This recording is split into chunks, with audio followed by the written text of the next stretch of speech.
Vishal, Aniket, Rupesh, Jaya, Sachin. Again, Rupesh. Please, Rupesh, one time. Not again. Divyam, Riya. Again, Rupesh. Please, don't write. Don't repeat. Piyush. Saif, Rishabh Kumar, Meher Alam. I think you have to got my boys. Rishabh Kumar, Jayas, Meher Alam. Okay, thank you. Not repeat again. Samir Dubey. Samir Dubey, are you from ECA? Please write your class. Samir Dubey, I think you are ECA. Please.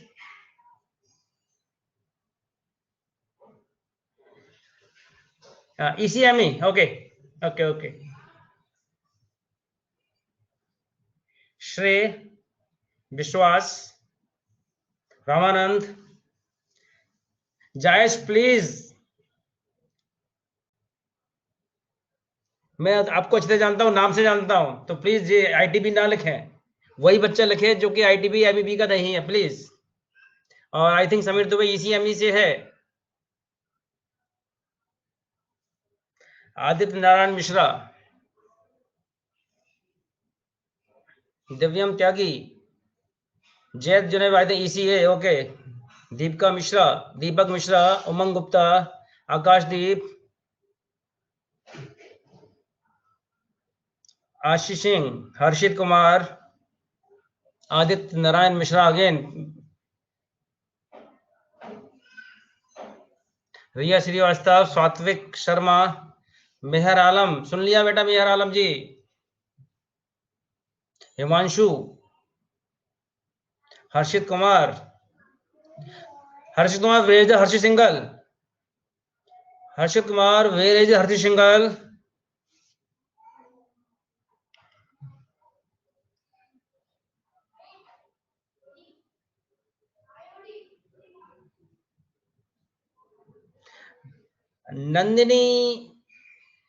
Nandini, which class, which section?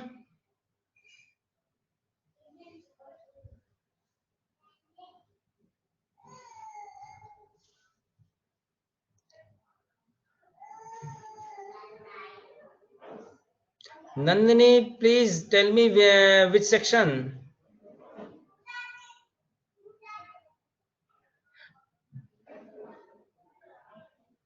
अच्छा, okay, thank you. इसी है. Okay.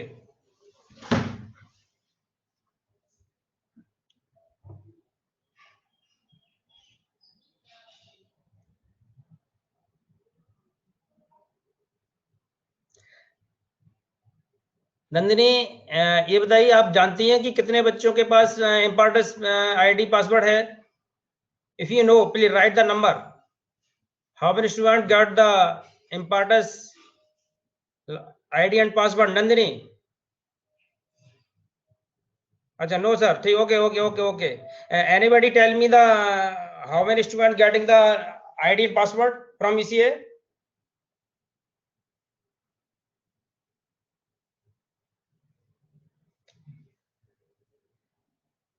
No idea. Okay. बाकी की बात हम group पे कर लेंगे. नंदिनी, बाकी की बात ग्रुप पे करेंगे. सो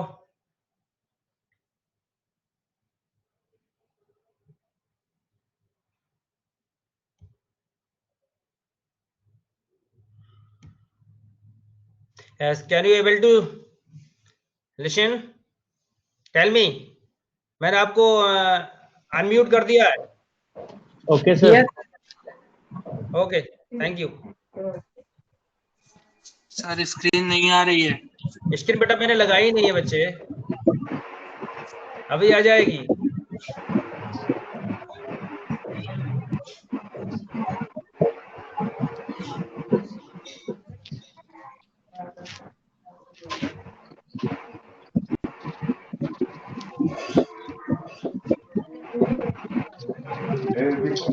स्क्रीन आ गई? स्क्रीन आ गई बच्चे? Yes sir. स्क्रीन आ गई? Yes, sir. Yes, sir.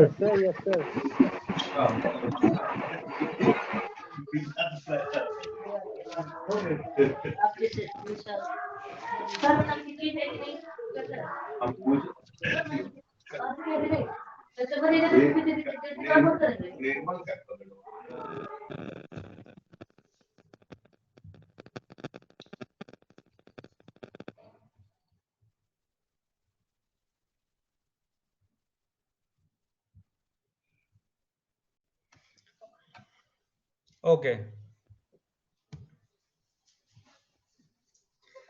So good afternoon, students. Today's topic is galvanic cell. I think जो ECA के बच्चे हैं यहाँ पर उन्हें मैंने एक वीडियो भेज दिया था और यहाँ तक आई थिंक उन्हें आवाज भी क्लियर आ रही होगी। और इससे पहले जो MEB और ITB के जो बच्चे हैं तो उनको मैंने थोड़ा सा आवाज वॉइस की क्लैरिटी नहीं थी। आई थिंक इससे आज वॉइस की क्लैरिटी होगी। और मैंने आपको गैल्वेनिक सेल डिस्कस कर रहे थे। तो गैल्वेनिक सेल इसका जो एग्जांपल है it is zinc copper cell. It means इसमें एक हाफ सेल होगा, first half cell made of by the zinc and second half cell made of by the copper. This one is copper cell, this is the zinc cell. It is a zinc rod and placed in a zinc sulfate solution. It is a copper rod placed in a copper sulfate solution. So molarity of the cell is 1m both. It is a salt bridge, most likely KCl. It is a voltmeter. So it is a construction of cell. Now how to represent the cell? It is the cell representation. Zinc left hand side half cell, right hand side half cell. Zinc solid phase, ये liquid phase यानी zinc sulfate solution. It is a copper sulfate solution. It is a solid phase of copper. So it is a salt bridge. Two parallel lines represent the salt bridge. One line represents the boundary between the solid phase and the liquid phase. Same here. So it is a cell representation. One thing keep in your mind, half left hand side, it is this one is the anodic end and half right hand side is cathodic end. So at anodic end oxidation takes place and at cathodic end reduction takes place. It is a key point of the electrochemistry or cell. means अभी हमें ये पता करना है कि आपका left hand side में zinc है, इसका मतलब इसका ऑक्सीडेशन होगा, राइट हैंड साइड में कॉपर, इसका आपका रिडक्शन होगा। तो सेल रिएक्शन ये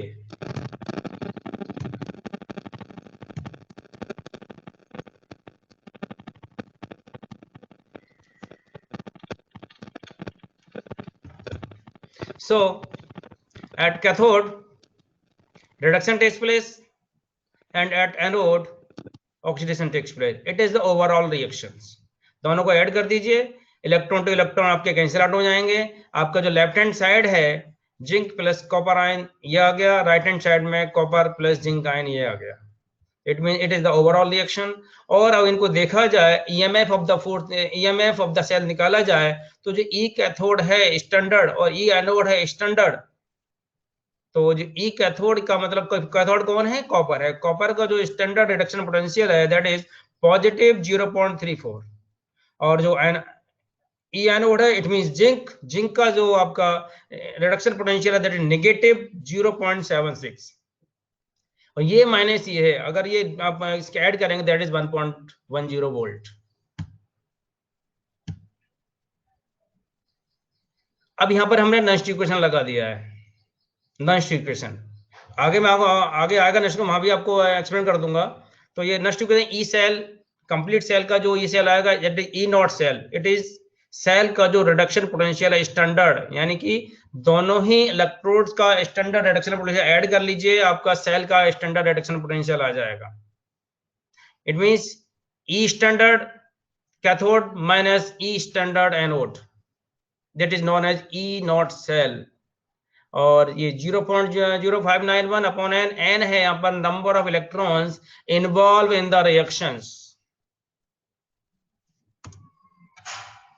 आपने देख रहे हैं कि जो आपकी रिएक्शन है, सेल रिएक्शन, उसमें 2 इलेक्ट्रॉन्स आपके इन्वॉल्व हो रहे हैं, इसका मतलब एन इक्वल टू 2। और copper it means E cathode, जो कैथोडिक एंड है उसको आपको लेना है, उसकी आयनिक फॉर्म लेनी है, और ये एनोडिक एंड है, इसकी आपको आपका आयनिक फॉर्म लेनी है। तो यानी Cu2+ अपॉन Zn2+। कब? देखिए कैथोडिक नेचर आपकी पॉजिटिव होती है, एनोडिक नेचर आपकी नेगेटिव होती है। तो कैथोडिक नेचर ये पॉजिटिव है, इसका ये दोनों पॉजिटिव ऊपर रहेंगे।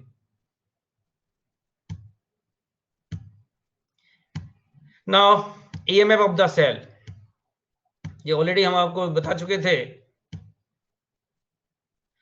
The difference in which cause the flow of current from the electrode having higher potential to the lower potential.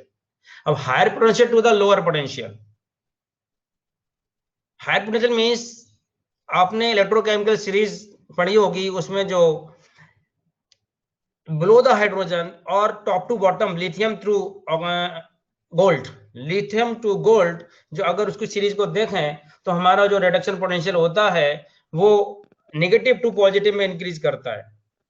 After hydrogen positive रहेगा, एबव हाइड्रोजन नेगेटिव रहता है, लेकिन नेगेटिव में भी वैल्यू आपकी डिक्रीज होनी शुरू हो जाती है। इसका मतलब यह है कि पॉजिटिव की तरफ वो इंक्रीज कर रहा है। यानी जो अगर हम ऊपर वाले मेटल की बात करें और नीचे मेटल की बात करें, तो अगर लिथियम और सोडियम की बात करें तो लिथियम का जो reduction potential that is lower and sodium का रिडक्शन पोटेंशियल हायर। तो इन दोनों का कंपैरिजन करें तो हमारा जो सोडियम है वो होगा आपका कैथोड और लिथियम आपका होगा एनोड। तो ये जो ई सेल निकल के आएगा, E right minus E left, और E right is also known as E cathode और E left also known as E anode, जो ऑलरेडी हम डिस्कस कर चुके हैं। This is the equation. Let us consider the electrode reactions. Suppose it is a reduction reaction है। क्यों? क्योंकि हमारी जो इलेक्ट्रोकेमिकल सीरीज है उसमें जो आपका पोटेंशियल है, electrode potential, that is in reduction potential. That's why we take a reduction reactions. तो Mn plus Ne that is M solid, यानी ये रिडक्शन हो रहा है, इसलिए हमें जो आपकी ECS में है वो आपका रिडक्शन स्टैंडर्ड रिडक्शन पोटेंशियल है। So we know that free energy change delta G is equal to delta G not plus RT ln, ln का मतलब natural log M upon N plus, M upon N plus. अगर देखिए M plus यानी product upon reactant, ये product आपका M है तो ऊपर आ गया, और रिएक्टेंट आपका N प्लस है तो नीचे आ गया। तो product upon reactant that is 1, delta G not is equal to plus RT ln natural log M upon Mn plus. अब इफ ये हम पता होता है, it is a relationship between the Gibbs free energy and the EMF of the cell E। तो delta G is equal to negative NFE, and delta G it is the work done के work done से आता है। ये थोड़ा सा detail में नहीं जाएंगे हम, केवल इसी रिलेशन को यूज करेंगे। Delta G is equal to minus NFE and delta G not is equal to minus E naught. E naught यहाँ पर रिप्रेजेंट कर रहा है standard EMF of the cell, and delta G यहाँ पर नोट कर रहा है standard Gibbs energy for the cell. So इसमें वैल्यू पुटअप कर दीजिए दोनों की, तो ये वैल्यू आप पुट करने पे आपका ये जो निकल रिजल्टेंट आएगा E is equal to E not cell. अब यहाँ E नॉट सेल भी यूज कर सकते हैं, minus 2.303 RT/NF log M upon N plus. ये देखिए, और E not is equal to, ये चेक किया इसमें चेंज किया तो NF N हमारा reaction number of electron depend करेगा, और ये जो वैल्यू है F की वैल्यू लगा देंगे इन सब का। तो ये और ये T टेम्परेचर यहाँ पर है 298 केल्विन, और we can say 25 degree centigrade, और R आपका gas constant, F are Faraday constant, इसकी वैल्यू होते हैं 96500। If N is equal to 1, अगर m इक्वल टू 1 कर देंगे तो हमारा ये वैल्यू आ जाएगी E equal to E not plus 2.303 RT upon NF, यानी हमें नीचे पिछले बैक स्लाइड से ये mn आपका नीचे आ गया, क्योंकि नीचे आएगा तो ये नेगेटिव हो जाएगा, सेम लाइक दैट। ये देखिए ऊपर गया तो पॉजिटिव, और ये आपका 2.303 RT अपॉन NF, इनकी वैल्यू लगा देंगे तो वैल्यू आपकी आएगी ये E equal to E not cell plus 0.0591 upon log mn positive, यानी कि आपको रिडक्शन प्लेस को ध्यान रखना है, चाहे आपका कोई भी हो, आपको ये रखना है कि आपका पॉजिटिव साइन, आपका जो मेटल है वो ऊपर आएगा, यानी कि उसकी जो ऑक्सीडेशन स्टेट है वो ऊपर आएगी, ये प्लस और ये नॉट, तो ये हमारा हो गया। ये ऊपर वाला जो ये जो आपका है, इनमें वैल्यू लगा देंगे, R इक्वल टू 8 के समथिंग होता है, T इज द आपका temperature, F is the Faraday constant, सबकी वैल्यू लगा देंगे तो ये 0.0591 हो जाएगा अपॉन n। n यहाँ पर है number of electron in the involve reactions, ये देख लीजिए 8.314 आपका गैस कांस्टेंट है, फैराडे आपका 96500 कूलम है, और T हमारा 298 केल्विन है। इट मींस आप चाहें तो इसे 25 डिग्री सेंटीग्रेड भी कर सकते हैं। सारी वैल्यू लगाएंगे तो ये वैल्यू कन्वर्ट हो जाएगी 0.0591 upon n। n is the involve electron in the reactions. अब ये है आपका एप्लीकेशन ऑफ नस्ट इक्वेशन, आपके सिलेबस में ये गिवन है। तो the next equation can be used to calculate number 1 single electrode reduction potential और oxidation potential। इसको मैं एक बार बता देता हूं आपको, अगर हम किसी भी अननोन सिंगल इलेक्ट्रोड का रिडक्शन पोटेंशियल या ऑक्सीडेशन पोटेंशियल निकालना चाहें तो उस इलेक्ट्रोड को, उस अननोन इलेक्ट्रोड को हम किसी रेफरेंस इलेक्ट्रोड के साथ कंबाइन कर देंगे। और यहाँ पर हमने लास्ट जो चैप्टर उसमें लेक्चर में पढ़ा है, द अननोन रिडक्शन, अननोन जो है हमारा, वो जिंक मैंने अननोन ले लेता हूं, और अगर हमारा जो रेफरेंस इलेक्ट्रोड है that is known as standard hydrogen electrode, already मैं डिस्कस कर चुका हूं। Reason is that at 25 degree centigrade, at 1 atm pressure, at 1 m normality of hydrogen chloride gas या आपका एसिड, हाइड्रोक्लोरिक एसिड 1 m, उसमें अगर इसका इलेक्ट्रोड पोटेंशियल निकालना चाहेंगे किसका, रेफरेंस इलेक्ट्रोड का, तो वो आता है 0। आप देखेंगे इलेक्ट्रोकेमिकल सीरीज में जब चलेंगे तो हाइड्रोजन का जो इलेक्ट्रोड पोटेंशियल है वो 0 रहता है। वो तभी 0 है जब हमारा टेम्परेचर 25 डिग्री सेंटीग्रेड है और हमारा जो सॉल्यूशन है हाइड्रोजन क्लोरिक एसिड का दैट इज 1 m है, और जो हाइड्रोजन गैस पास करते हैं उसका प्रेशर 1 atm है। अगर इनमें से कोई भी कंडीशन हम आपको चेंज कर दें तो बेटा ये 0 नहीं रहेगा। इसका मतलब है किसी भी अननोन सिंगल इलेक्ट्रोड का रिडक्शन और ऑक्सीडेशन पोटेंशियल अगर हमें कैलकुलेट करना है या उसको मेजर करना है तो इसको हमें रेफरेंस इलेक्ट्रोड साथ ऐड करना पड़ेगा, और एक वोल्टामीटर लगा देंगे इसमें, तो आपका जो भी रिडक्शन पोटेंशियल या ऑक्सीडेशन पोटेंशियल आएगा वो हमारा वोल्टामीटर में मेजर हो जाएगा, यानी वो केवल अननोन का ही देगा क्योंकि हाइड्रोजन का 0 होता है। स्टैंडर्ड रिडक्शन पोटेंशियल, इससे हम स्टैंडर्ड रिडक्शन पोटेंशियल ही पता कर सकते हैं। Comparing the relative ability to reductive and oxidative agent, इसमें यही पता लग जाएगा कि कौन सा एजेंट या कौन सी मेटल ज्यादा रिडक्टिव है या ज्यादा ऑक्सीडेटिव है, ये डिपेंड करता है जब सेल को कंबाइन करेंगे तब। तो ये केवल यूटिलिटी ऑफ नस्ट इक्वेशन है। Finding the feasibility of the combination of such single electrodes to produce the electric potential, इसमें यह भी पता लग जाएगा कि देखिए कैसे पता लगेगा, आपको देखा होगा अगर आपका ई सेल नेगेटिव में आता है इसका मतलब क्या है कि सेल फिजिबल नहीं है, अगर ई सेल पॉजिटिव में आता है तो इसका मतलब सेल आपका फिजिबल है। तो यही finding the feasibility of the combination of the such single electrodes to produce the electric potential. इसका मतलब है अगर ई सेल पॉजिटिव में वैल्यू आएगी तो वो आपका सेल कॉम्बिनेशन फिजिबल है, अगर ई सेल आपका नेगेटिव में आता है तो आपका वो सेल फिजिबल नहीं है। EMF of the electrochemical cell, अगर किसी हमें इलेक्ट्रोकेमिकल का EMF पता करना है तो वो भी नस्ट इक्वेशन पता कर सकते हैं हम, क्योंकि हमारा जो है E equal to E not plus 0.0591 upon n log mn प्लस। तो ये आपका फंडामेंटल इक्वेशन है, यही सब जगह यूज होगा आगे। अननोन आयनिक कंसंट्रेशन, किसी भी सॉल्यूशन की जो कंसंट्रेशन है, mn क्या है, mn is the ionic concentration किसी भी मेटल का। अगर Cu2 प्लस है तो उसका ये आपका वो आ जाएगा कंसंट्रेशन, पैमेन मतलब कंसंट्रेशन पता कर लेते हैं इससे किसी भी सॉल्यूशन का। अब pH of the solution, solubility is sparingly soluble salt can be measured with the help of next equation। देखिए pH of the solution आप अपने 12th में 11th या 12th में किया होगा। अगर हमारा सॉल्यूशन एसिड है, इसका मतलब वहां पे किसी कंसंट्रेशन है H+ की कंसंट्रेशन आएगी। अगर हम एक बार H+ पता कर लेंगे तो हम उससे फिर पता कर सकते हैं कि हमारी उस सॉल्यूशन का pH कितना है। And solubility of spring salt solution, solubility का मतलब है अगर कोई भी सॉल्ट स्पेरिंगली सॉल्युबल है, इसका मतलब बहुत कम सॉल्युबल है, तो आप देखते हैं जो हमारा उसका कब सॉल्युबल होगा, जब कोई भी सॉल्ट कब सॉल्युबल होगा, जब मैक्सिमम आयन प्रोड्यूस कर देगा वाटर के अंदर।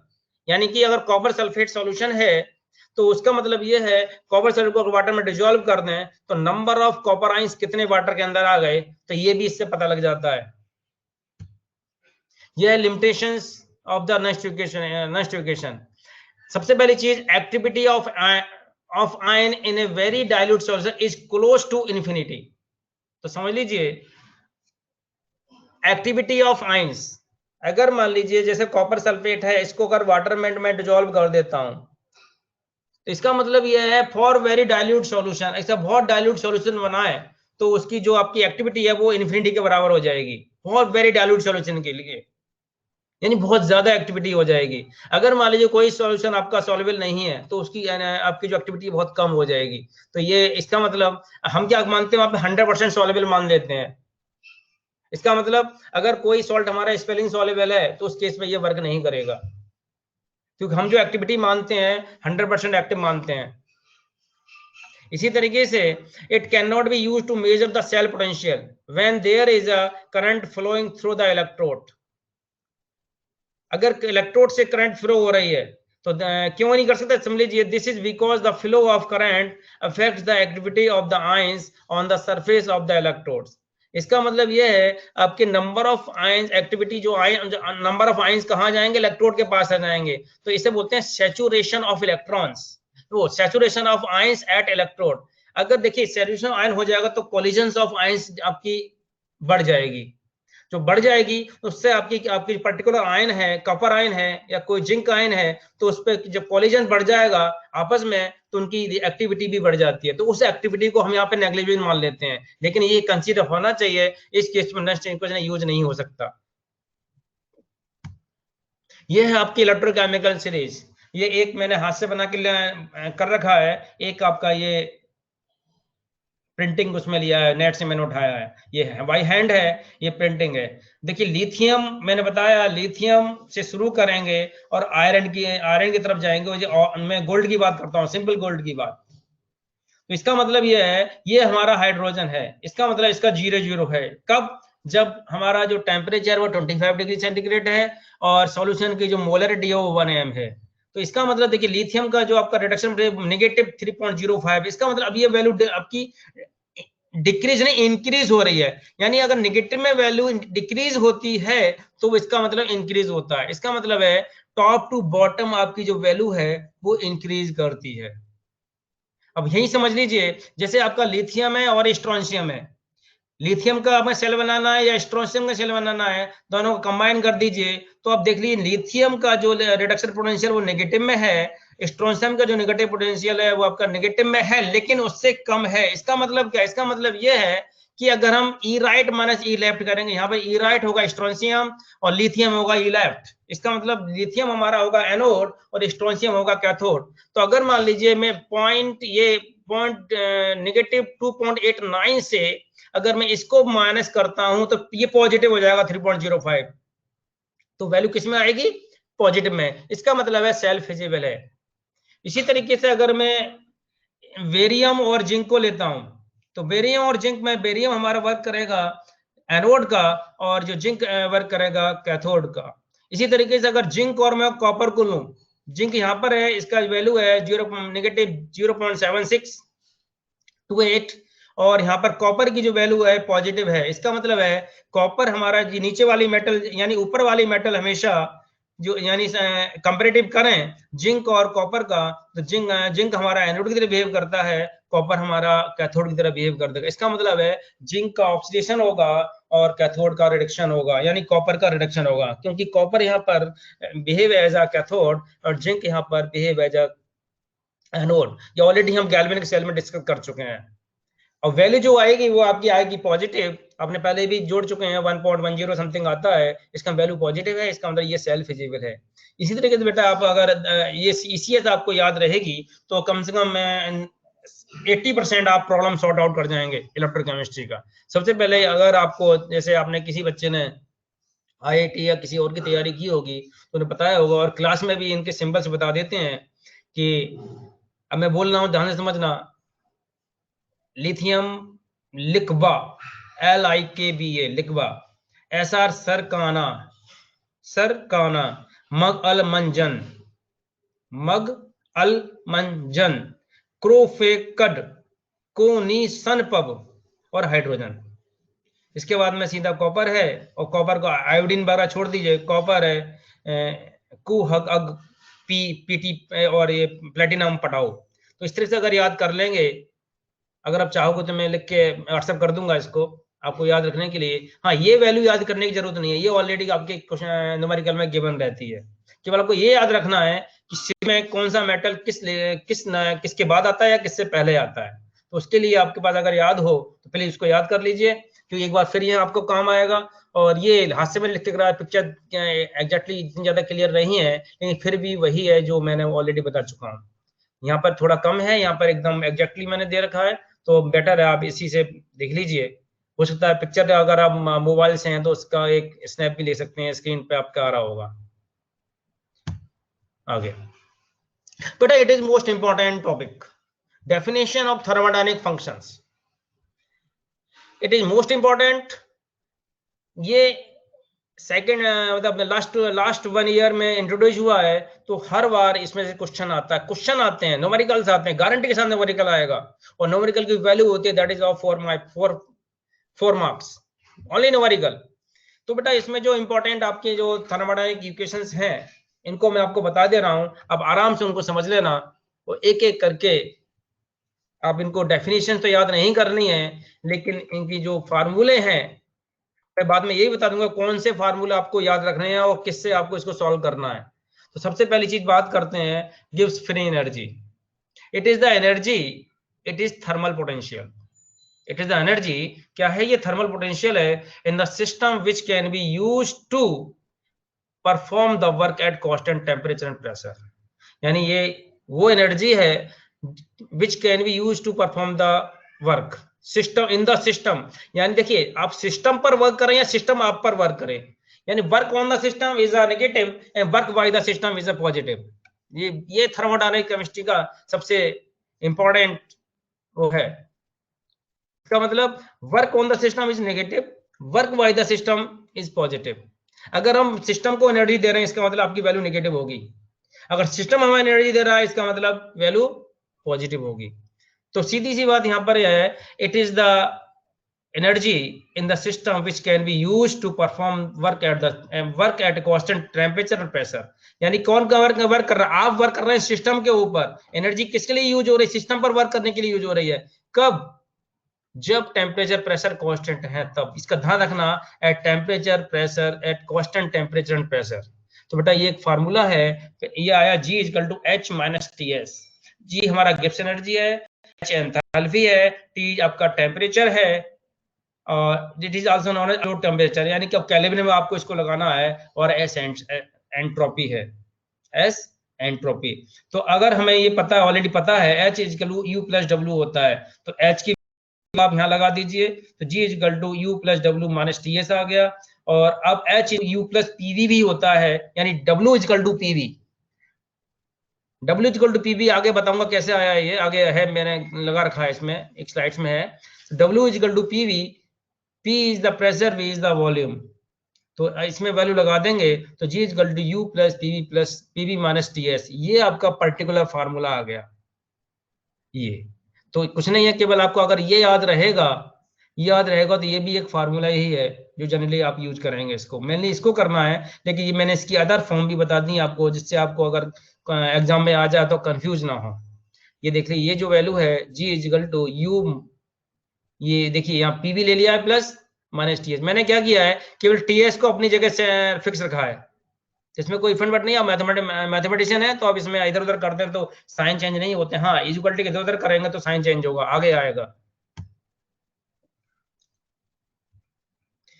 ये F Helmholtz free energy, the energy in the system which can be used to perform work at constant temperature volume। ध्यान समझना बेटा, वो था एनर्जी, वो भी ये भी एनर्जी है, वो भी एनर्जी है, ये हेल्महोल्ट्ज एनर्जी है F, और ये इसमें आपका कांस्टेंट टेम्परेचर वॉल्यूम रहता है, और इससे पहले रहता है आपका टेम्परेचर एंड प्रेशर। तो दिस इज द, ये वैल्यू सेम है G और H, लेकिन इनमें जो कांस्टेंट है वो चीज यहाँ पर टेम्परेचर और प्रेशर है, और अगर यहाँ पर आपका टेम्परेचर वॉल्यूम है तो F equal to U minus TS, F equal to U minus TS। ये है आपका Gibbs free energy and EMF of the cell में रिलेशन। Gibbs free energy and EMF of the cell, जो इससे पहले मैं डिस्कस कर चुका था, यहाँ पे इसका आपका वो है डेरिवेशन। तो सबसे पहली चीज है नेट इलेक्ट्रिकल वर्क डन। जो नेट इलेक्ट्रिकल वाला है, the electrical energy produce by a galvanic cell is the product of E and quantity of electricity. तो जो नेट वर्क करता है, जो आपका electrical energy produce galvanic cell देता है, तो किसके बराबर होगी आपके net electrical work done by equal to Q into E। Q यहाँ पर है आपका चार्ज, E यहाँ पर है इलेक्ट्रोड पोटेंशियल या EMF ऑफ द सेल। यहाँ गैल्वेनिक सेल है तो यहाँ पर क्या हो गया, E EMF of the cell, और Q हमारा हो गया चार्ज। और according to Faraday's law, quantity of electricity Q produced by the Q is equal to NF. Q is equal to NF. N is the number of electrons. F is the Faraday constant. तो इनकी value लगा दीजिए। अगर यहाँ Q की value यहाँ लगा देंगे, Q की वैल्यू यहाँ लगाएंगे तो हो जाएगा net electrical work done is equal to NFE। ये ऑलरेडी हम बात कर चुके हैं। अब मैंने बताया work done on the system. तो work done on the system जो एनर्जी होगी नेगेटिव हो जाएगी। चलिए नेगेटिव वैल्यू आ गई।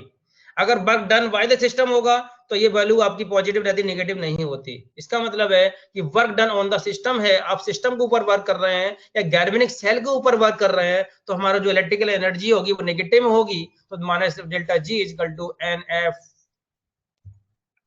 NFE। तो नेगेटिव वैल्यू आ गई। अगर यहाँ स्टैंडर्ड वैल्यू लेना है, यानी देखिए यहाँ मैंने क्या किया है, यहाँ पर स्टैंडर्ड मैंने कंडीशन लगा दिया 25 degree centigrade and 298 kelvin and 1 atm pressure. ये तो कंडीशन जहां भी लग जाएंगी तो जो भी वैल्यू है वो स्टैंडर्ड वैल्यू में कन्वर्ट हो जाती है। तो delta G is equal to minus NF E not, और G not is the standard value, standard Gibbs free energy, और E not is the standard electrode potential. देख लीजिए, डेल्टा G अगर नेगेटिव है तो E पॉजिटिव होगा। ध्यान समझ लीजिए, डेल्टा G अगर नेगेटिव है तो E पॉजिटिव होगा। सिंपल सा, तो रिएक्शन होगी स्पॉन्टेनियस। स्पॉन्टेनियस का मतलब बेटा इतना सा है कि अगर अपने आप रिएक्शन हो, नेचुरली हो, दैट इज स्पॉन्टेनियस। अगर आपकी रिएक्शन नेचुरली ना हो, आप उसे फोर्सली प्रोसीड कराएं तो नॉन स्पॉन्टेनियस। डेल्टा G, जैसे एक आज का एग्जांपल मैं बता दूं आपको, आप लोगों की इच्छा थी जूम पर क्लास लेने की, तो IT और MEB वाले बच्चे जानते होंगे मैंने क्यों चेंज किया है। तो इसका मतलब आप फोर्सली आप यहाँ आए हैं, दैट इज नॉन स्पॉन्टेनियस। और अगर आप जूम पे मैं आपको लेता रहता क्लास, दैट इज स्पॉन्टेनियस। तो रीजन आप बेटर जानते हैं क्या है, इसे डिस्कस करने की जरूरत नहीं है। तो delta G is equal to positive अगर है तो E नेगेटिव होगा। यहाँ ये रिएक्शन बेटा यहाँ से आ रहा है, ये रिलेशन, तो the reaction is non spontaneous. इसका मतलब अगर देखिए फिर समझ लीजिए, अगर आपका E सेल नेगेटिव है तो आपका सेल फिजिबल नहीं होगा। इसका मतलब रिएक्शन आपकी स्पॉन्टेनियस है, नॉन स्पॉन्टेनियस है। अगर आपका E सेल आता है, पॉजिटिव में आता है, तो रिएक्शन आपकी स्पॉन्टेनियस है, तो नो प्रॉब्लम। यानी सेल फिजिबल होगा कब, जब E सेल पॉजिटिव है। सेल फिजिबल कब नहीं होगा, जब आपका सेल E सेल नेगेटिव है। जब नेगेटिव होगा तो रिएक्शन आपकी नॉन स्पॉन्टेनियस होगी। अगर डेल्टा G भी 0 है, अगर डेल्टा G 0 तो E अपने आप 0 हो गया, तो रिएक्शन इज एट इक्विलिब्रियम। यानी रिएक्शन कब है, वो इक्विलिब्रियम सेट है। ये आपका enthalpy it is the total heat thermal energy of A system. It is equal to the internal energy of the system plus product of pressure and volume. Pressure volume हम W भी use कर सकते हैं। तो इसका मतलब है H equal to U plus W और H equal to U plus PV। W work done है, U इंटरनल एनर्जी है, H एंथैल्पी है। तो इसको और थोड़ा सा हम एलाबोरेट कर दें तो जो आता है delta H equal to delta G plus T delta S। Delta H equal to delta G plus T delta S। इसको बेटा इसमें कई स्टेप्स मैंने खत्म कर दिए हैं, एक रीजन है, ये बहुत ज्यादा लेंथी हो जाता है, तो आपको केवल ये जो मेन बोल्ड वाला है इसको याद रखना है कि सारी वैल्यू इसी से निकल के आएंगी। यानी एक बार गिब्स एनर्जी हम निकाल देंगे और एंट्रोपी अगर पता लगे, एंट्रोपी चेंज इन एंट्रोपी पता लग जाएगा तो डेल्टा या एंथैल्पी आप निकाल देंगे। तो लिख लीजिए, इफ सुन लीजिए इसको, मैं इसकी जो पीपीटी में ऑलरेडी आपको गूगल क्लासरूम पे या जब भी आप खोलेंगे इसको मिल जाएगी। तो आप चाहोगे तो मैं इसकी पीडीएफ बना के आपके व्हाट्सएप वगैरह पे या गूगल क्लास पे भी अपलोड कर दूंगा। तो delta H equal to delta G plus T delta S। Delta H is the change in enthalpy, delta G is the change in Gibbs free energy, T is the absolute temperature 298 या इससे जो भी temperature आपका है, और delta S is equal to change in entropy. तो बेटा ये निकल के आया, if work done on the system W, मैंने बताया था if work done on the system W negative होगा, if work done by the system W positive होगा। ये बेटा बेसिक है पूरे इसका थर्मोडायनामिक फंक्शंस का। अगर आप की वैल्यू यानी सिस्टम पर वर्क आप कर रहे हैं, इस समय में आप पर वर्क कर रहा हूं, इसका मतलब ये मेरा जो वर्क डन है वो नेगेटिव है। अगर मान लीजिए आउटपुट में आप मुझे देते हैं, अगर आप वर्क करते हैं तो वो पॉजिटिव है। यानी इसका मतलब ये है जितना मैं आपको पढ़ा रहा हूं अगर उतना आप करके एग्जाम में लिख के आ जाएंगे तो ये मेरे लिए पॉजिटिव है, यानी फिलहाल ये नेगेटिव है। इस तरीके समझें तो इसको, if work done on the system is value is the negative, if done by the system value is the positive। तो वही चीज है, मैं आपको उसके पढ़ा रहा हूँ, यानी इनपुट में दे रहा हूँ आपको, in the form of output आप एग्जाम में लिख के आएंगे। तो अगर उसमें आप अच्छे नंबर मिलते हैं that means it is a positive value. अब यहां देख लिए बेटा कैसे आया, वर्क इज इक्वल टू होता है F into displacement, F into displacement. Generally आपने पढ़ा होगा फिजिक्स में एफ एस कॉस थीटा, यहाँ पर थीटा हॉरिजॉन्टली है तो थीटा 0 हो गया, तो कॉस थीटा की वैल्यू 0 की है तो 1 है, तो F is equal to F into S, F force into S displace. अब पी इज द प्रेशर होता है एफ अपॉन ए, तो यहाँ से एफ की वैल्यू आप निकाल दीजिए, F equal to P into A हो जाएगा। इस वर्क की जगह पर पी इंटू ए वैल्यू लगा देंगे इंटू एस, तो पी इंटू ए, देखिए ए इंटू एस, एस हमारा क्या डिस्प्लेसमेंट इज आल्सो डिस्टेंस और ए इज द एरिया। तो एरिया भी आपका है, तो बेटा एरिया का फार्मूला क्या होता है लेंथ इंटू विड्थ, और अगर आप चाहेंगे इसको एस मान लेंगे 3 डायमेंशनल में आ जाएगा, यानी वॉल्यूम बन जाएगा ये A into S is the volume, यानी एरिया इंटू साइड, ये बेटर जानते हैं। तो इसकी जगह क्या लगता है ए इंटू एस की जगह पर वी, तो W is equal to P V, ये यहाँ से निकल के आया है पी इंटू वॉल्यूम पीवी, ये ऑलरेडी हम डिस्कस कर चुके हैं, मैंने बताया था इसको, यहाँ पर हम आगे बता दूंगा कैसे निकल के आया है ये। And W equal to PV, इस तरीके से आपने इसको ड्राइव किया है, और आपको ये नहीं करना कि कहाँ से आया, केवल आपको याद रखना डब्ल्यू इक्वल टू पीवी होता है। और अगर फिर वही चीज यहाँ आ गई, अगर ये पॉजिटिव है तो work done by the system, अगर ये वैल्यू नेगेटिव है तो work done on the system. अब ये जो आपका रिलेशन है, ये एंथैल्पी एंड ईएमएफ में रिलेशन है, एंथैल्पी एंड ईएमएफ। तो वी नो दैट, ऑलरेडी हम इसको लिख चुके हैं, delta H equal to delta G plus D delta S, ये ऑलरेडी वहां से निकल के आया है। ये देखिए, ये जो है विनोद पहले से पता है, इसलिए हम इसको यहाँ यूज कर रहे हैं बेटा। तो delta H equal to delta G plus T delta S, तो where delta H is the change in enthalpy, delta G is equal to change in Gibbs free energy, T is the absolute temperature, and delta S is the change in entropy। अब हमें क्या करना है, इसमें value लगानी है, यानी ये जो वैल्यू है ये आगे मिलेगी आपको कहां से आया है, तो यानी डेल्टा S की जगह पर हमने इसको लगाया है। तो हमने क्या कुछ नहीं किया बेटा, केवल इट इज मल्टी। अब इसमें क्या किया है, इसमें डेल्टा G नेगेटिव कर दिया, डेल्टा H नेगेटिव कर दिया, यानी डेल्टा G इधर लेकर नेगेटिव हो गया, डेल्टा H इधर आकर नेगेटिव हो गया, और ये माइनस T डेल्टा S। यानी डेल्टा एच की वैल्यू देखेंगे तो नेगेटिव में आएगी ये, तो नेगेटिव वैल्यू आ गई, तो यानी ये सब नेगेटिव हो गया। अब क्या करना है, delta G equal to N F ही होता है, ऑलरेडी हम डिस्कस कर चुके हैं। डेल्टा एच नेगेटिव में है, ये आपका आ गया। अब delta G equal to N F यहाँ लगा दिया तो ये वैल्यू पॉजिटिव में हो गई, ये वैल्यू किस में हो गई, पॉजिटिव में।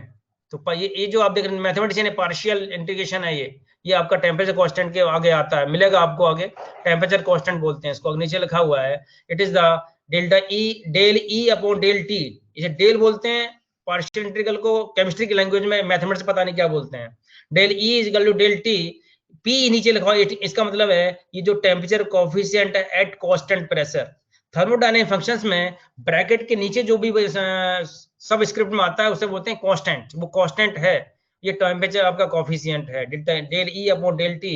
वैल्यू यहाँ पूरा अगर इसे कैलकुलेट करेंगे तो वैल्यू ये हो जाएगी, तो होती है E इज इक्वल टू, अब इसे थोड़ा सा और आप मैथमेटिशियन है आराम से इसको सॉल्व कर सकते हैं, तो निकल का आंसर जो निकल के आएगा वो आएगा E is equal to minus delta H upon N F plus T del E upon del T at constant pressure.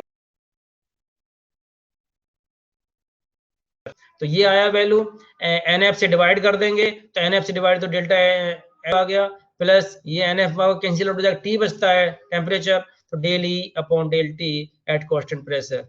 अब यहाँ पे मतलब की बात समझिए, if the constant temperature coefficient is zero, अगर ये जीरो है, ध्यान समझना, delta E del E upon del T zero है तो इलेक्ट्रिकल एनर्जी इक्वल हो जाएगी एंथैल्पी ऑफ द सेल के। तो इलेक्ट्रिकल एनर्जी क्या है, ये हो गई, ये एंथैल्पी हो गई, तो ये क्या हो जाएगा, बराबर होगी। तो कैसे इसको आगे इधर ले जाएं, तो क्या अगर ये जीरो हो गया तो ये वैल्यू ये बचती है, अगर ये बचती है तो एन एफ इधर चला गया डेल्टा एच, तो गिब्स फ्री एनर्जी जो है उसके बराबर हो जाएगी एंथैल्पी, क्योंकि किसके नेगेटिव बराबर है, तो क्या हो जाएगा delta H equal to delta G, तो ये electrical energy equal to the enthalpy, यानी यहाँ पे इलेक्ट्रिकल एनर्जी क्या है, डेल्टा जी, तो किसके बराबर हो गई, enthalpy of the cell. If the temperature coefficient is positive, EMF will increase with the temperature, so electrical energy is greater than the enthalpy। तो बेटा ये कुछ पॉजिटिव नेगेटिव का केस है, अगर हम ढंग से पढ़ेंगे तो आपको क्लियर हो जाएगा। If the temperature coefficient positive है, अगर ये वैल्यू पॉजिटिव है तो EMF will increase with the temperature, अगर टेम्परेचर बढ़ाएंगे तो EMF इंक्रीज करेगा, so electrical energy is greater than the enthalpy, electrical energy enthalpy से ग्रेटर हो जाएगी। Temperature of cell will be decrease during the working, जब वर्क करेंगे तो टेम्परेचर जो सिस्टम का वो डिक्रीज कर जाएगा। फिर इसे देखिए, if the temperature coefficient is negative, EMF cell is decrease with the temperature, so electrical energy is smaller than the enthalpy of the cell, temperature यहाँ पर इंक्रीज करेगा। तो सिंपल सी चीज है, in the cell of Daniell cell temperature coefficient is very small, so electrical energy very close to the enthalpy of the cell। तो temperature coefficient बेटा Daniel cell को जब हम कंसीडर करते हैं तो बहुत वेरी, इसकी जो वैल्यू है that is very very small, so gives energy, यानी ये पहली वाली कंडीशन फॉलो हो सकती है। अगर कब, जब ये वैल्यू बहुत कम है, यानी बहुत कम है, नेग्लिजिबल की तरफ है, तो क्या होगा, जो आपकी इलेक्ट्रिकल एनर्जी है, जो गिब्स फ्री एनर्जी है, वो वेरी क्लोज होगी एंथैल्पी ऑफ द सेल के। तो आपको क्या रखना, इसको याद रखना, ध्यान रखना, ये वाला जो है इसको लास्ट में जो आपका फॉर्मूला है इसको याद रखना है, ये entropy, S entropy is the system thermal energy per unit temperature that is unable for doing useful work, यानी जो एनर्जी अनअवेलेबल है फॉर डूइंग यूजफुल वर्क, तो ds upon dq upon t, तो ds का मतलब very small change in entropy, dq का मतलब very small change in the electrical work done, तो d द टेम्परेचर। एंट्रोपी हमारी रैंडमनेस भी होती है, आपने पढ़ा होगा रैंडमनेस। तो second law of thermodynamics, entropy doesn't change for a close system. अगर सिस्टम आपका क्लोज सिस्टम है तो आप देखिए, क्लोज सिस्टम से पहले एक चीज बता दूं मैं आपको, आपने पढ़ा होगा open system, close system, adiabatic system, तो ये आपके कई टाइप के सिस्टम्स होते हैं। अगर आपका सिस्टम क्लोज है, क्लोज का मतलब है आपकी जो इंटरनल एनर्जी, जो सिस्टम के अंदर की एनर्जी है और सिस्टम के बाहर की एनर्जी आपस में इधर उधर ट्रांसफर ना हो, तो सिस्टम हमारा क्लोज हो गया। Second law of thermodynamics, entropy doesn't change for a close system, यानी क्लोज सिस्टम के लिए एंट्रोपी चेंज नहीं होती, तो की जो क्यू है heat supply to the system. Enthalpy of the reaction, ये इक्वेशन वहां से निकल के आया है, delta G equal to minus delta H T delta S, already हम पढ़ चुके हैं। तो delta G equal to delta H minus N F T, delta ये अपॉन डेल्टा ये पहले, इसके पहले हम उसमें आ चुका है। तो डेल्टा एस इक्वल टू क्या होगा, इनको आपस में कंपेयर कर लीजिए, इन दोनों इक्वेशन को 11 और 12 को कंपेयर कर लीजिए, क्योंकि ये भी हम पीछे से लेके आए हैं और ये यहाँ से आपको पीछे लास्ट उससे ले लिया है हमने, तो इन दोनों को आपस में कंपेयर कर लीजिए, तो डेल्टा एस आ जाता है N F delta E upon delta at constant pressure. तो कहने का मेरा मतलब है, इसमें आपको गिब्स एनर्जी निकालनी पड़ेगी, न्यूमेरिकल के अंदर आपको एंट्रोपी निकालना पड़ेगा और एंथैल्पी निकालना पड़ेगा। तो सीधी सी बात है, अगर आप ये डेल्टा एस आपको याद रख लेंगे, ये डेल्टा एस यहाँ से ये del E upon delta given होता है, एफ हमारा 96500 है, एन हमारा नंबर ऑफ इक्वेशन है, सेल आपको गिवन होगा, नंबर ऑफ आपको इलेक्ट्रॉन निकाल सकते हैं वहां से, सेल गिवन है, नंबर ऑफ इलेक्ट्रॉन निकल जाएगा। फैराडे कांस्टेंट आपका होता है 96500 और डेल ई अपॉन डेल्टा की वैल्यू भी आपको पता है, तो वहां से आप बड़े आराम से डेल्टा एस निकाल सकते हैं। अगर डेल्टा एस आपको निकल जाता है, तो डेल्टा एस निकालने के लिए आपको क्या चाहिए, टेम्परेचर, वो डेल्टा एस निकालने के लिए आपको डेल्टा जी चाहिए। डेल्टा जी कहां से निकल आएगा, delta G equal to N F E से।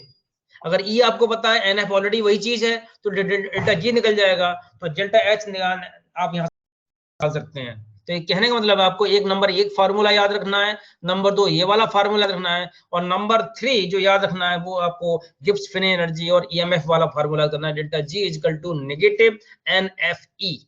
इन 3 फार्मूले याद रखने हैं, इसके अलावा और किसी फार्मूले से आपको कोई लेना देना नहीं है। फिर समझ लीजिए, number 1 this one, number 2 this one, and number 4 number 3 ये, नंबर 3 दिस वन, यानी ये 3 फार्मूले के हैं और तीनों ही फार्मूले एक साथ एक न्यूमेरिकल में यूज होते हैं।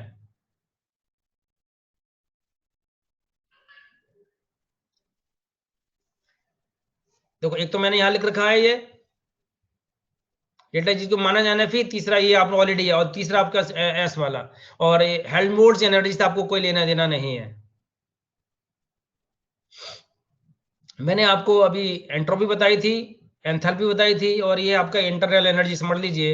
Internal energy is the energy in A system arising from the relative position and interaction of its part, यानी ये आपकी जो सिस्टम के अंदर जो भी एनर्जी चेंज होती है, इधर से उधर ट्रांसफर होती है पोजीशन में, रिलेटिव पोजीशन में या इंटरेक्शंस में, that is the internal energy of the system.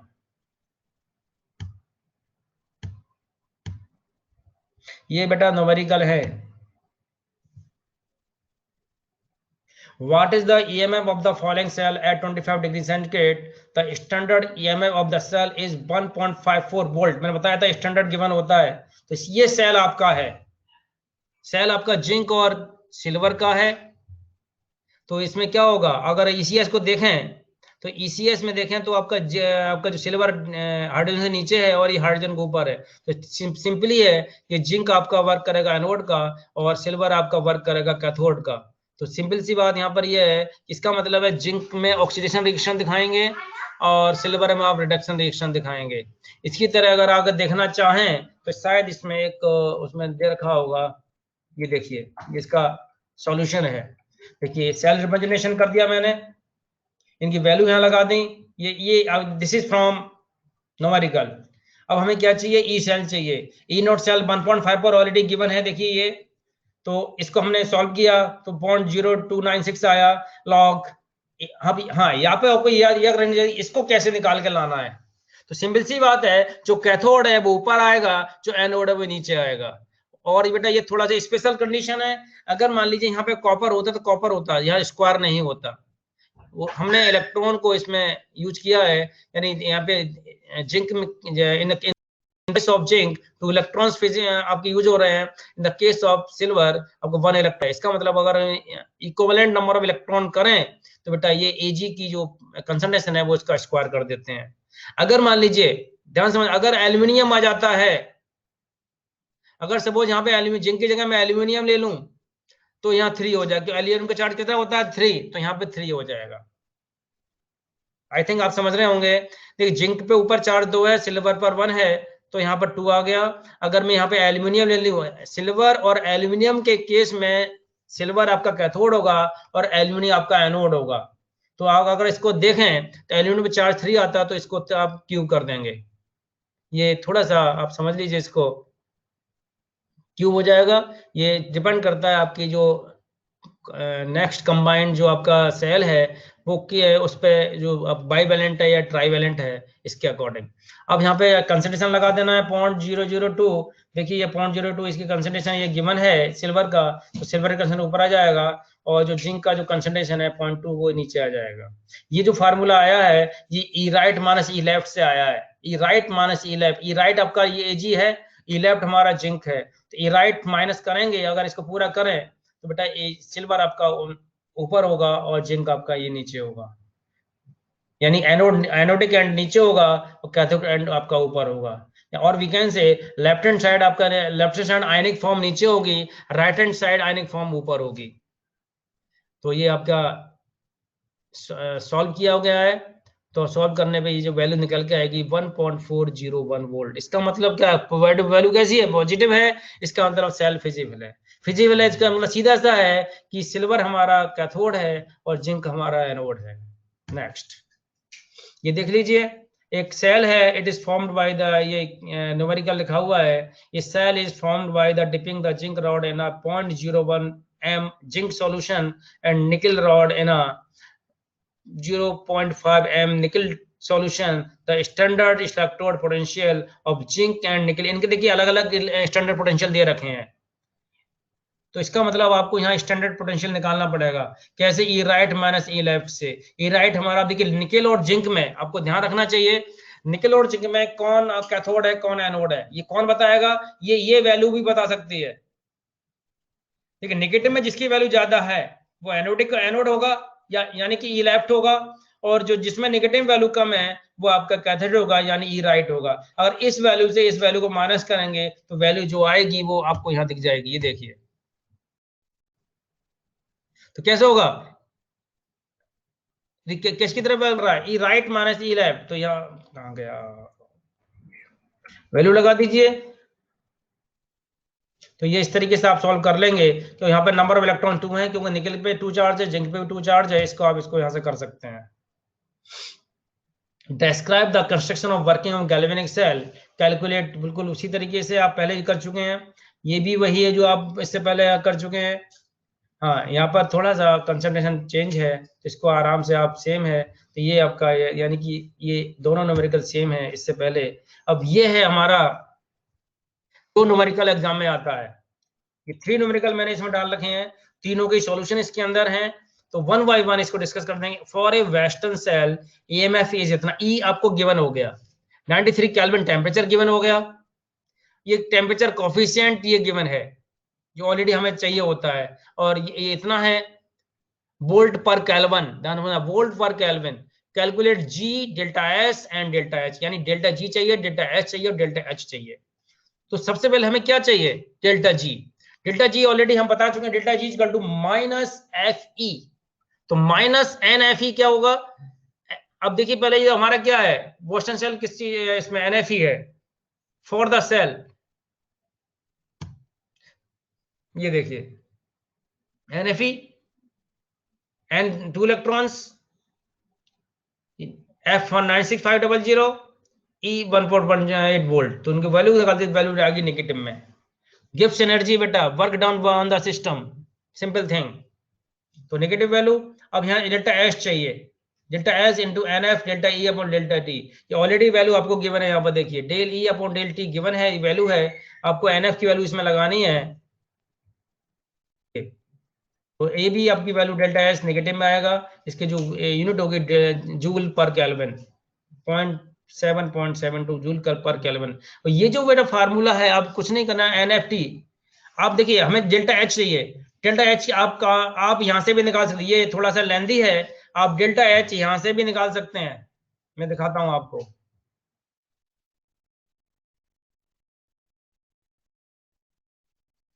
यहां से डेल्टा जी आप निकाल चुके हैं, डेल्टा एस आप निकाल चुके हैं, टेम्परेचर आपको पता ही है 293 वहां है, तो डेल्टा एच यहां से बड़े आराम से निकलेगा।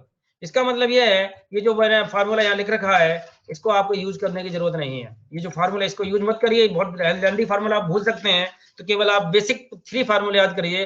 Delta G equal to minus N F E, number 1। Number 2, delta H equal to N F del E upon del T, इसको यूज करना है। और फिर डेल्टा एच निकालने के लिए आप ये जो delta G equal to delta H minus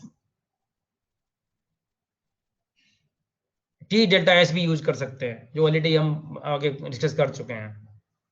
तो यानी कि अगर आप ये डेल्टा जी और डेल्टा एस निकाल लेंगे तो जो मैंने अभी फार्मूला आपको बताया था वहां से आप इसको वैल्यू रख के डेल्टा एच भी निकाल सकते हैं। ये जो फार्मूला है ये वाला, इसमें थोड़ा सा लेंथी है और थोड़ा सा इसमें कंफ्यूज भी हो सकते हैं और आपका आंसर गलत हो सकता है। तो केवल हमें इसकी जगह पर हमें एक ही फार्मूला याद रखना है, वो है delta G equal to delta H minus T delta S, जो ऑलरेडी है। यानी एक फार्मूला ये, दूसरा फार्मूला ये, तीसरा जो मैंने अभी बताया है नीचे आके देखिए, इसमें भी देखिए सेम, सब कुछ सेम है। ये सेल हमने दे रखा है आपको, सेल दे रखा है, वैल्यू दे रखी है, सबकी वैल्यू लगा दीजिए तो आप यहां से डेल्टा एन एफ ही निकाल सकते हैं। डेल ई हमें ऑलरेडी गिवन है, तो ये सब आपको वहां से निकाल सकते हैं। और ये आपका ये फार्मूला देखिए, delta H G plus T delta, इसे लगा देंगे तो आंसर आपका आ जाएगा। ये दूसरा आपका सोल्यूशन नंबर 3 न्यूमेरिकल का है। ये आपका सेल है, ई सेल यहाँ गिवन है और ई नॉट सेल भी आपका न्यूमेरिकल में गिवन है, वहां पर गिवन है। तो आप यहाँ से पहले डेल्टा जी निकालिए, minus N F E not निकालिए और -2 आप वैल्यू निकालेंगे तो ये वैल्यू आपको आ जाएगी किलो जूल। की मीन्स किलो जूल। केल्विन का के बड़ा होता है, किलो का के छोटा होता है। डेल्टा एस यहाँ से निकाल दीजिए, N F del E upon del T. Del E del T की वैल्यू वहां से आपके क्वेश्चन में गिवन है, वहां से रखिए इसमें और रखेंगे तो आपका आंसर आ जाएगा। जब delta S once you get the delta S and delta G, तो डेल्टा एच बड़े आराम से आप यहां से निकाल सकते हैं by this formula. Okay, thank you. Batteries कल शुरू करेंगे।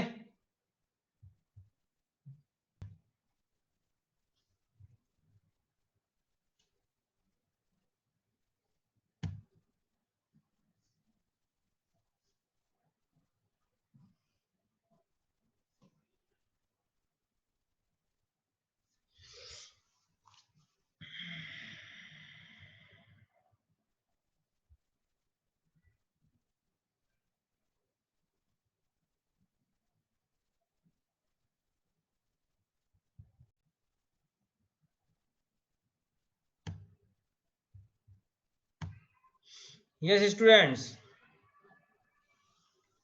बोल सकते हैं आप लोग। बैटरी कल शुरू करेंगे, ठीक है बच्चों? Okay sir.